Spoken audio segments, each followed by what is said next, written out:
Hello friends, in this session I'll be taking a few viruses which cause viral respiratory tract infections, and I'll be starting with the most important family to which these viruses belong, that is Paramyxoviruses. So respiratory syncytial virus, Parainfluenza virus and Metapneumoviruses will be discussed in this session. So first let us discuss about what are myxoviruses. Myxoviruses are those which bind to mucoprotein receptors on respiratory epithelium as well as on RBCs, and when they bind to RBCs they lead to agglutination of these RBCs. Two family of viruses belong to myxoviruses, Orthomyxoviridae and Paramyxoviridae. In ortho we have the influenza virus A, B and C. In Paramyxoviridae we have measles, mumps, RSV and parainfluenza viruses. So let's start out by comparing orthomyxoviruses with paramyxoviruses. So let's start with the size. Orthomyxoviruses 80 to 120 nanometers in size, paramyxoviruses 100 to 300 nanometers in size. Both of them are enveloped. Both of them have a helical nucleocapsid. Now notice there are 3 stars in this table. These are very important facts to remember. The diameter of the nucleocapsid in orthomyxoviruses is 9 nanometers, whereas in case of paramyxoviruses it is 18 nanometers, with one exception, respiratory syncytial virus, it is 13 nanometers diameter. The genome in orthomyxoviruses is a negative single-stranded RNA genome. What is unique about it is a segmented genome. There are 7 or 8 segments. In paramyxoviruses, it is a negative single-stranded unsegmented RNA genome. So obviously the one which has segmented genome will show genetic reassortments and hence present orthomyxoviruses, to be more specific, in influenza type A. Paramyxoviruses do not have genetic reassortments. Lastly, susceptibility to actinomycin D is present in orthomyxoviruses, absent in paramyxoviruses. Please remember the 3 stars, very important facts between orthomyxo and paramyxoviruses. These are the differences. So paramyxoviruses, these are enveloped 100 to 300 nanometers in size, have a helical nucleocapsid. It's a negative single-stranded RNA genome which is unsegmented. It is 15 kilobase pairs long. Now this genome encodes 6 or 8 structural proteins. So various members of this family with either have 6 or 8 structural proteins. So let's start with discussing these proteins. 3 proteins, the nucleocapsid, the N, the phosphoprotein P and the large polymerase proteins L. This is associated with the RNA. They have RNA polymerase activity. Next is the matrix protein, the M protein, which lies just beneath the lipid envelope. Then there are 2 transmembrane glycoproteins embedded in the lipid envelope. These are either the HN or the H, or some of them have the G protein. These mediate attachment to the receptors on the host cell. Sometimes these proteins have hemagglutinin activity and sometimes they even have neuraminidase activity associated with them. And they are assembled as tetramers in the lipid envelope. The F glycoprotein mediates membrane fusion. It has hemolysin activity and it is responsible for syncytium formation.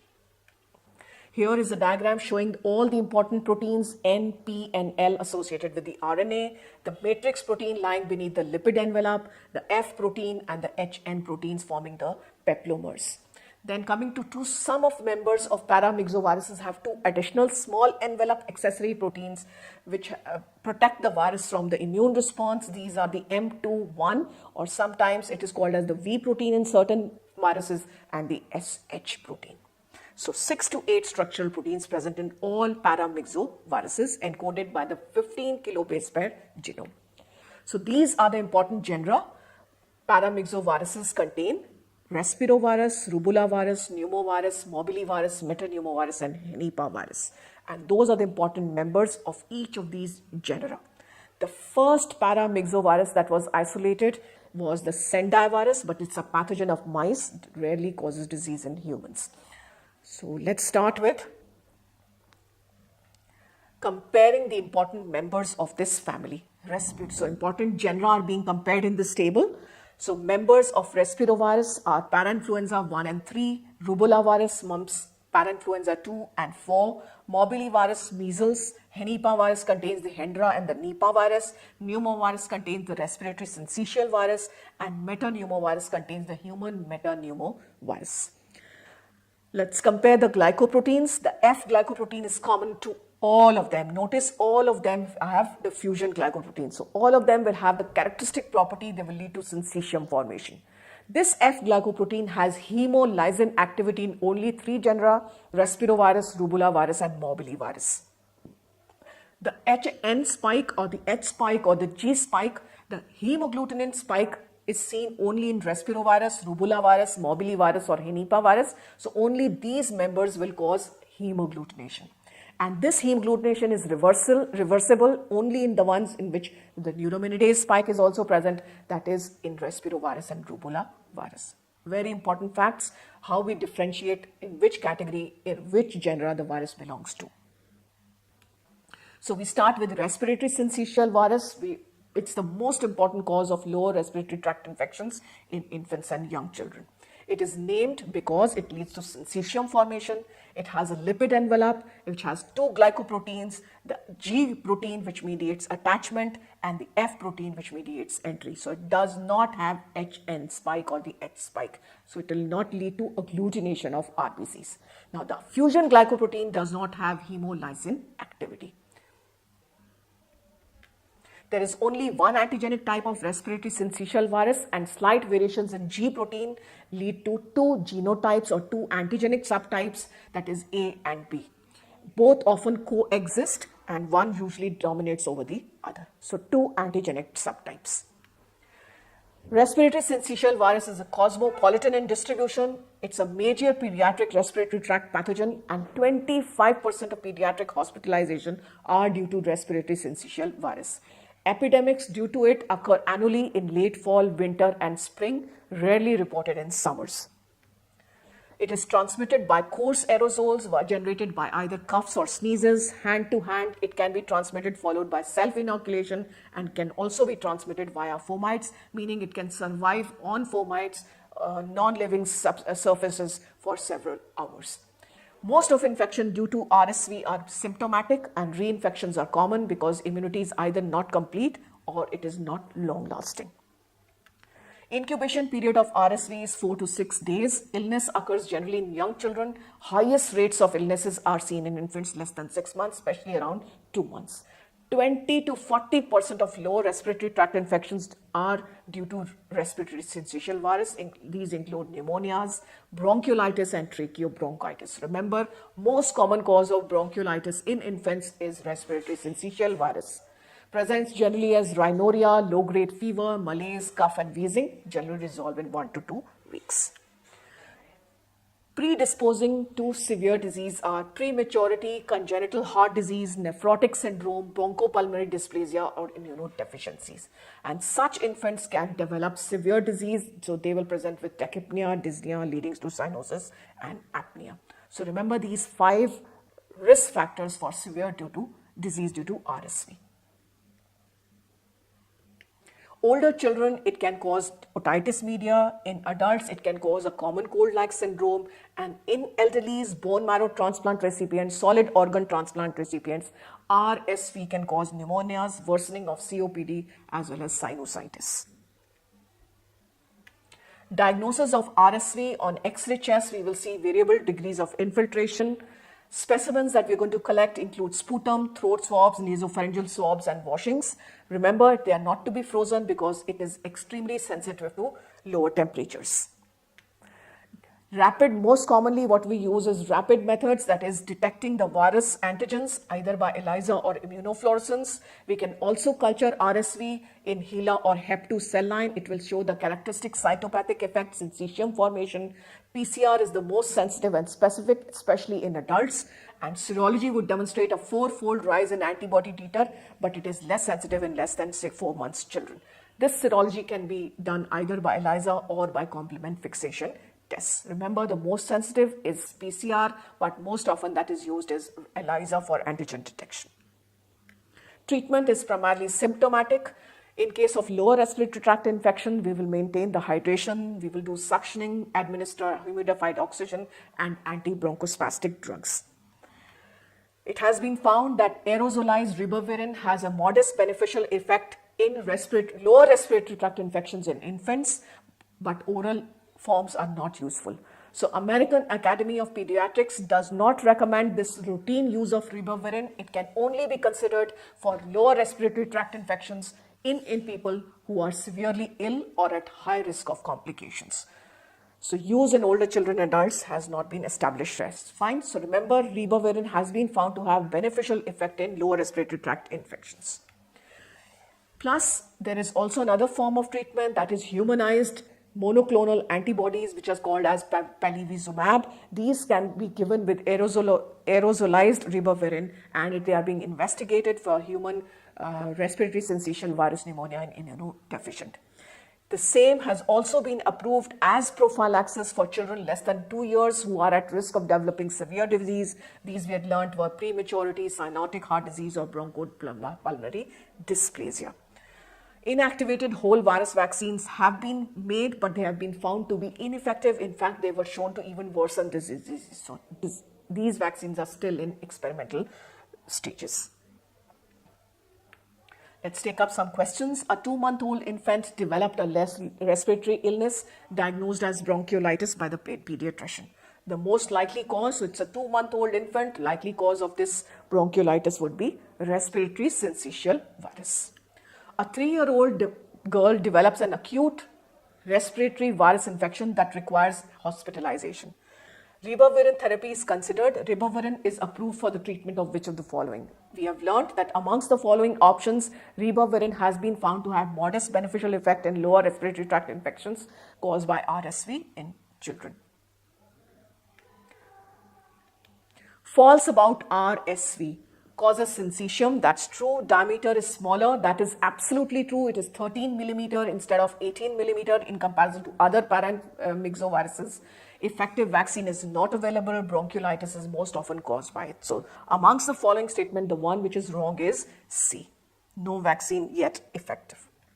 Which of the following was earlier called as the chimpanzee coryza agent? CCA is the other name for respiratory syncytial virus when it was first isolated from chimpanzees suffering from coryza, but now it is called as respiratory syncytial virus. So to summarize RSV, it is also called as the chimpanzee coryza agent. It belongs to the genus Pneumovirus of the family Paramyxoviridae. It has a diameter of the nucleocapsid 13 nanometers. No HN spike, instead it has the G spike. The F spike does not have hemolysin activity, very important exception. 50% of bronchiolitis and 25% of pneumonias in infants are due to RSV. In older children, it can lead to otitis media. In adults, it can cause a common cold-like syndrome. In immunodeficient, it can lead to pneumonias and exacerbations of COPD. Ribavirin, modest effect, and palivizumab is the humanized monoclonal antibody against it. Moving on to another member of Paramyxoviruses which cause respiratory tract infections, Parainfluenza virus. Now, there are 4 serotypes of Parainfluenza virus. 2 of them belong to the genus Respirovirus and rest of them belong to the genus Rubella virus. Parainfluenza viruses have both HN and F glycoproteins embedded in the lipid envelope. So they will have hemagglutination as well as reversal of the hemagglutination, that is elution. Fine. And obviously they will lead to syncytium formation. Parainfluenza viruses are widely distributed geographically. 10% of pediatric hospitalizations are due to parainfluenza viruses. The most endemic and most prevalent throughout the world is serotype 3. 2/3 of infants are generally infected by this virus by the first year of life, and almost all of us have antibodies by the age of 2 years against the type 3. Type 1 and 2 occur at lower rates in comparison and tend to cause epidemics in fall and winter. Transmission of parainfluenza viruses are via large droplet aerosols or via hand-to-hand followed by self-inoculation. Primary infections just generally lead to febrile illnesses, and sometimes the patient may have symptomatic disease apart from fever, may suffer with rhinitis or pharyngitis. Serious illnesses are caused by types 1, 2 and 3. These include bronchiolitis and pneumonias. This complication is seen mainly in infants less than 6 months. Older children develop either LTB or laryngotracheobronchitis, or also called as croup or laryngotracheitis. This would be seen in older children. The mildest disease is caused by serotype 4. Reinfections are common, but these generally present as mild respiratory tract infections not associated with fever. Specimens for diagnosis: swabs from the nasopharynx, nasopharyngeal washes, aspirates, or bronchoalveolar lavage. RT-PCR, the most sensitive to detect the viral RNA. We can detect the antigens by direct fluorescent antibody testing. We can culture them on monkey kidney cell lines, followed by detection of the virus by heme absorption of guinea pig RBCs around the 10th day, or we can detect the viral antigens by immunofluorescence. We can also look for the cytopathic effect syncytial formation. Serology can be used on paired sera by hemagglutination inhibition or by ELISA. There is no specific treatment for parainfluenza virus, and there is no vaccine yet available against parainfluenza viruses. Here are the most common viral causes of these respiratory tract infections in the various age groups: infants, children, and adults. So laryngitis or croup is most often caused by parainfluenza, followed by influenza in all the 3 ages. Tracheobronchitis is most often caused in infants by parainfluenza, followed by RSV. In children and adults, it is caused by parainfluenza.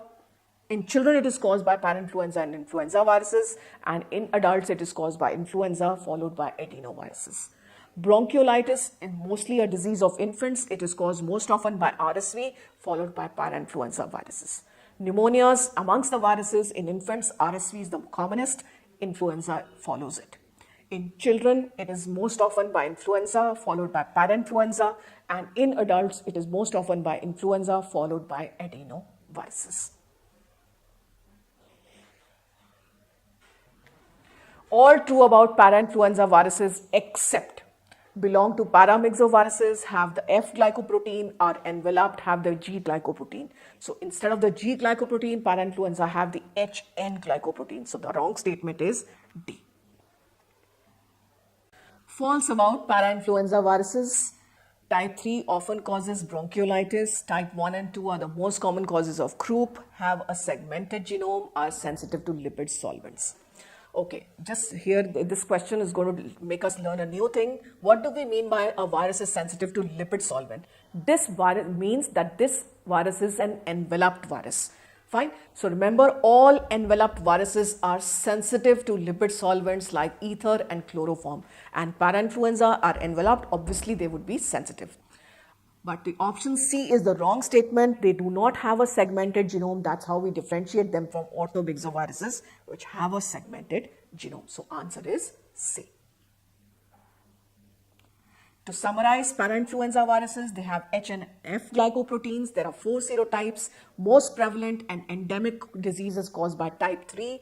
Mildest disease is caused by type 4. And type 1 and 2 are the most common causes of croup amongst infants and children. They can be grown on several cell lines and can be detected by heme adsorption. Just a brief word on one of the newer members of Paramyxoviruses, human Metapneumovirus, belonging to the same genus. This was first described in 2001 in children with respiratory tract infections. There is only one antigenic type of human Metapneumovirus. They are extremely host specific, so only human to human transmission. Cosmopolitan distribution, and infection generally occurs early in life, mostly affect individuals or cause disease in winters. By 2 years, 50% of us are seropositive. By 5 years, 100% of us have already been infected with this virus. It causes both upper as well as lower respiratory tract infections in all age groups. Specimens, nasopharyngeal swabs and aspirates, RT-PCR is the method of choice for diagnosis of human metapneumovirus. So that's a prospective question. Human metapneumoviruses belong to which of the families? It belongs to Paramyxoviruses. Thank you.